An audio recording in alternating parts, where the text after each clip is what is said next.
চাঁদাবাজির অভিযোগে বৈষম্যবিরোধী ছাত্র আন্দোলনের সম্মিলিত বেসরকারি বিশ্ববিদ্যালয়ের ভারপ্রাপ্ত আহ্বায়ক আব্দুর রাজ্জাক রিয়াদ সহ ৫ জন পুলিশের হাতে আটকের ঘটনায় দেশজুড়ে তোলপাড় শুরু হয়েছে।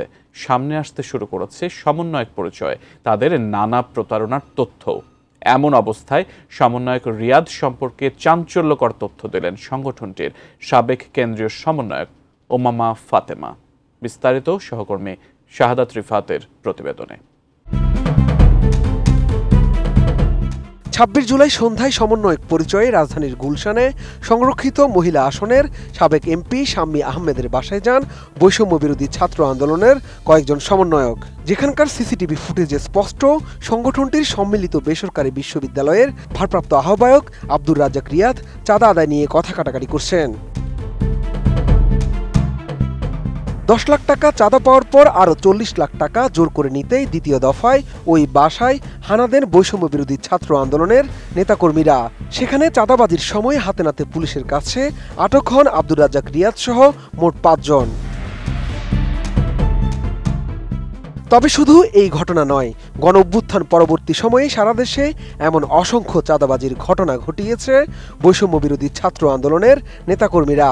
এতে প্রশ্নবিদ্ধ হয়েছে জুলাই আন্দোলনের আদর্শ।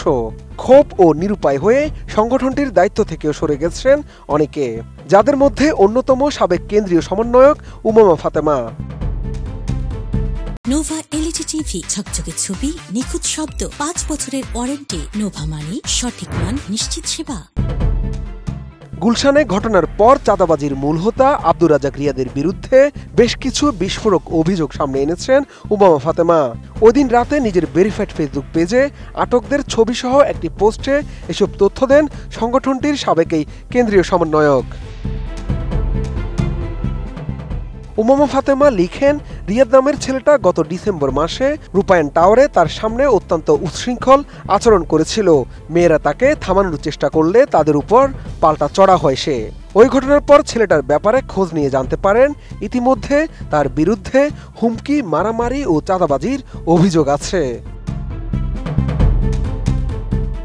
ওমামা আরও বলেন, তিনি জেনে তখন মোটেও অবাক হননি, কারণ ততদিনে বৈষম্য বিরোধী আন্দোলনে এই ধরনের মানুষজনের আনাগোনা সর্বত্র টের পাওয়া যেত।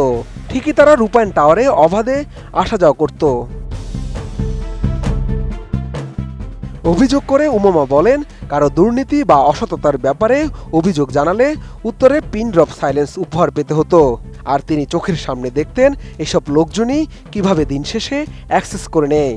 এত মাস পর এই প্ল্যাটফর্মের দিকে তাকালে বলার ভাষা পান না কেন যে যেভাবে পেরেছে এই প্ল্যাটফর্মকে নষ্ট করেছে। চাঁদাবাজির এই ঘটনাতে অবাক হননি উল্লেখ করে ওমামা জানান, বৈষম্য বিরোধী ছাত্র আন্দোলনের সঙ্গে সম্পৃক্ত ৫ জনের চাঁদাবাজির খবর শুনে তার পরিচিত ব্যক্তিবর্গ এতটাই অবাক হওয়ার অভিনয় করছেন যে তার মনে হয়েছে তিনি সবথেকে কম আশ্চর্য হয়েছেন। চাঁদাবাজির সাথে জড়িত এই ছেলেগুলোকে এতদিন যাবৎ নেতাদের পেছনে প্রটোকল দিতে দেখা গেছে জানিয়ে ওমামা বলেন, সচিবালয় থেকে শুরু করে মিছিল, মিটিং, মারামারি সব জায়গাতেই সমন্বয়কদের ডান হাত বাম হাত হিসেবে নির্বিঘ্নে প্রটোকল দিয়ে গেছে। গুলশান বনানী গ্যাং কালচারের অজস্র অভিযোগ অভ্যন্তরীণভাবে তাদের বিরুদ্ধে ছিল। এদিকে চাঁদাবাজির ঘটনায় ২৭ জুলাই গ্রেফতার আব্দুর রাজ্জাক রিয়াদ সহ ৪ জনকে ৭ দিনের রিমান্ড মঞ্জুর করেছেন আদালত।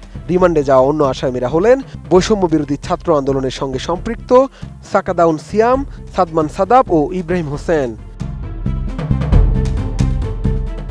শাহাদাত রিফাত, এটিএন নিউজ, ঢাকা।